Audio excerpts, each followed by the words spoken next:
Welcome back to SwitchCorner. Today we're going to be taking a look at Speed Free Grand Prix on the Switch. Taking a Formula 1 aesthetic, it's trying to combine that with like arcade action. So think Burnout, where if you touch something, there's a good chance you're going to explode. But does it work, and does it get a podium finish? That is the question. So hit subscribe if you love the Switch as much as we will do here. Join our growing family and let's get started.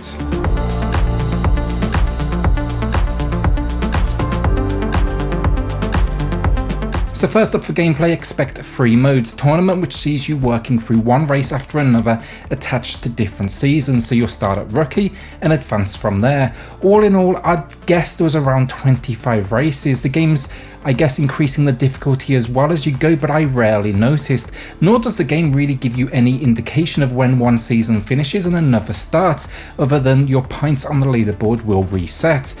Then we get quick race and time trial. These latter two, they can be played in multiplayer split screen for 2 players. Speed Free, it's worth knowing, is local only, no online at all, not even online leaderboards for time trials.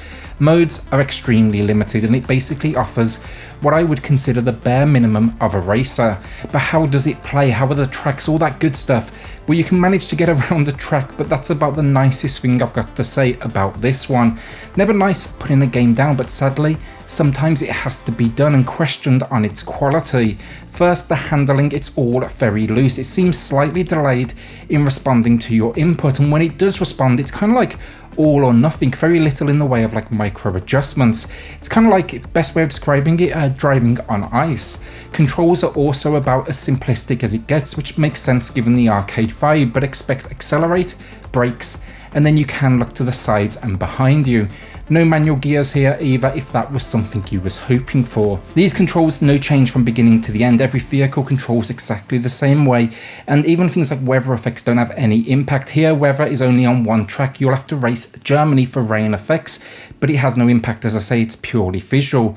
This one though, I will give it at least one credit. It includes motion controls, but they're far from perfect, feeling like you're actually losing even more control over the vehicle. Nice touch though, I will at least give them that. Now, as I mentioned, the idea is like collisions lead to big explosions, which in turn was going to lead to, Burnout Formula 1 Edition. But the damage effects here are so random. At points I would go full speed into a wall, very little damage. Other times I would barely touch someone, only to explode. The health bar above your car will give you an indication of how screwed you are. Not that the game actually ever explains this is a health bar. To represent this, the car will crumple, wheels will pop off, and you'll be in bad shape. Controls wise though, identical, no change at all, and I won multiple races here with less than 4 wheels. In fact, at one point I was still driving with no wheels, hovercraft style. It's an impressive feat and one for the history books on the Formula 1 circuit. The problem here though with damage that can be described as unpredictable, it sucks the fun out of the experience, because not knowing how the car will react makes you nervous to, like, let's say swipe an opponent's tail for example. Sometimes I did it and I watched them explode and it felt amazing. Too often I did it and I exploded too. It needs a system which can be understood and reacts the same every single time, not just like randomly giving you that sense of fear. If I had to guess, this collision system isn't based on the speed you're traveling, but the angle in which the impact occurs, hence why it feels so random. If you're going slow, you're going fast, but then the end result is still the same. The racing field here though, it's made up of 9 AI opponents and then yourself, and you will rarely see anyone outside of maybe lapping them, because this may be some of the dumbest AI I have ever seen. They all follow a single race line. There is no intelligence here at all, no ability to even really overtake. If you park yourself on this race line, which I did, they will just come crashing into you. This is a problem too, because when you crash in game, the game's going to spawn you back on this race line. That means a few seconds later, an idiot's going to come up behind you and literally crash into the backside of you. The explosions on that very first race are fun to see. Then you realize they just have adjusted the speed per each different car and are basically crashing into the back of one another. This leads into a weird issue too. At the finish line, I was observing what happened, and when they cross the line, basically all AI just shuts off, and for the most part they crash into the nearest wall. Then they spawn on the side of the race line where the remaining competitors need to cross. So it's basically building a wall of Formula 1 cars that are all overlapped on top of each other to block everyone else. Also, I did notice here by accident, you don't even need to cross the finish line, just be relatively close to be crowned the champion, as you can see here. The whole package can just be described as undercooked, buggy, and it, at points, just weird in its execution. Like settings, you can't change the weather, it's preset to each track. So for example, like I said, Germany is the only one with rain, but you can't do sunshine there. There's only 6 tracks total as well, which can be reversed, but one's an oval, so I don't know if that really counts. There's 15 cars total, 5 of them are actually locked from the beginning. No difference between them from what I can tell. There's no stats or anything else. It seems to just be a straight skin swap, but the weird thing is, the game gives you no idea how to actually unlock the 5 that are locked. It's like they've built these elements to the game but not actually told anyone how it works. Like the tournament mode, for example. You're going to wrap it up in a couple of hours, but you'll actually be working through different tournaments. I only worked this out because the points on the leaderboard reset to 0, and then the name of the tournament in the lower right corner changed. There's no animation though, no podium finish, no cup, nothing to tell you really if you won or lost. It just kind of keeps on going. In fact, I think you could come in very last year and it would still just advance you to that next league. I would test that, but I really don't want to play this again. On that last place bit as well, this is weird. No matter where you come, you will always start every race in pole position, meaning races that felt totally unimportant already now feel even less important. And not once did I feel like my position or my achievement mattered, because it didn't impact anything except for the points on a leaderboard that was going to reward me in nothing. I didn't care about winning, and the game didn't give me any reason to care outside of mainly split screen. Now in better news, and maybe the one positive here, frame rate is locked to 30 from the footage I tested. Would have liked to have seen 60 honestly, given how little is here, but yeah, locked is at least better than fairable. Overall, gameplay wise, it's just lacking in nearly every single department, from weird design decisions to weird bugs. And yeah, when you factor in the price tag here of this one, $40 in the US or your local equivalent, that is not good.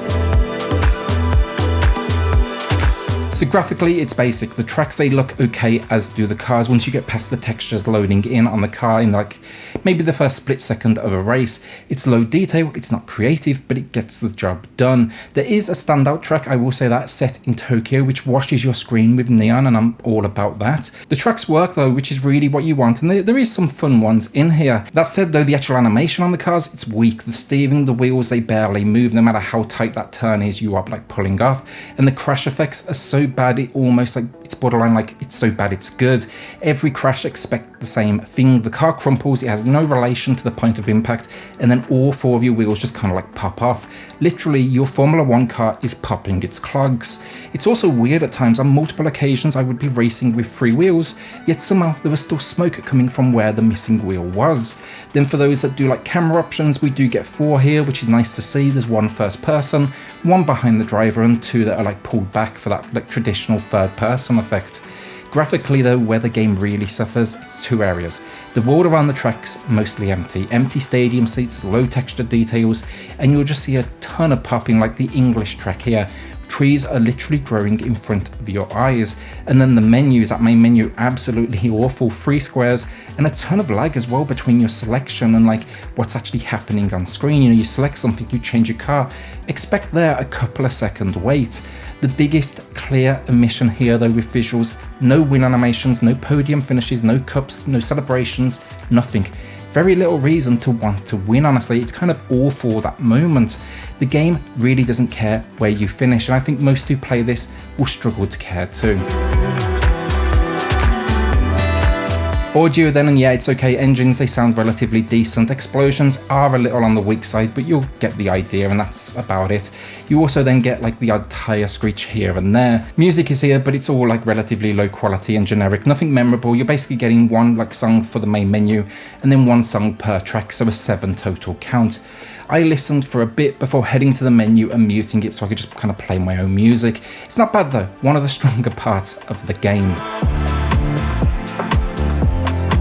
So overall, Speed 3 Grand Prix is a bit of a disaster, honestly. It starts from the opening moments you see those menus, you're going to have your doubts. But once you get like control of one of these cars with the limited options you have, it will be tough not to be disappointed. The problem here is the core concept. It's functioning, but at a very basic level, and you'll quickly work out, you know, the rules of this world before then bugs start to appear to totally ruin your day. Controls not good, the AI awful, the explosions temperamental to when they occur, the track count lacking, the explanation behind nearly anything is pretty much non-existent, and then it doesn't even try to celebrate your wins. It doesn't even tell you who won a tournament, in fact. Then though, they looked at it and they said, you know what, this is worth $40 or your local equivalent. Absolutely no chance. As it stands, it would be difficult for me to recommend this at the sub $10 mark. This is also getting a physical release, so this is going to go one or two ways here. Either you're going to see a whole lot of copies in bargain bins very soon, or the print count's going to be so low it becomes a desirable collector's piece like so many bad games before it. As it stands though, this is not in any condition for release. It doesn't even have its finish lines implemented correctly. That is crazy. A racing game where you can win without actually crossing at the finish line. Today I'm giving Speed Free Grand Prix a bad 2 out of 10. Do not punish yourself with this one. Plenty of other racing games out there. I mean, Grid is cheaper than this. And then we've got like Need for Speed coming up very soon. It's actually the same week of release with the same price tag. And it promises to not only be like feature rich, but include crossplay online. This isn't unplayable. I'll at least give it that. You can get from the start of a race to the end. You're just not going to have much fun doing it, and you'll see all the tracks and what the game has to offer in probably, I'd say, like 30 minutes, which is just crazy. The whole exploding Formula 1 cars, great arcade idea. This just isn't the execution on the idea we needed. With that then, like a shout out to the patrons of the channel who are just going above and beyond to support SwitchCorner. Helps more than you know, so thank you all so much. If you do want to check that out for yourself, I have linked it in the video description down below. Then hit subscribe if you love the Switch as much as we all do here. Join our growing family, and I'll see you all on the next video. Thanks everyone.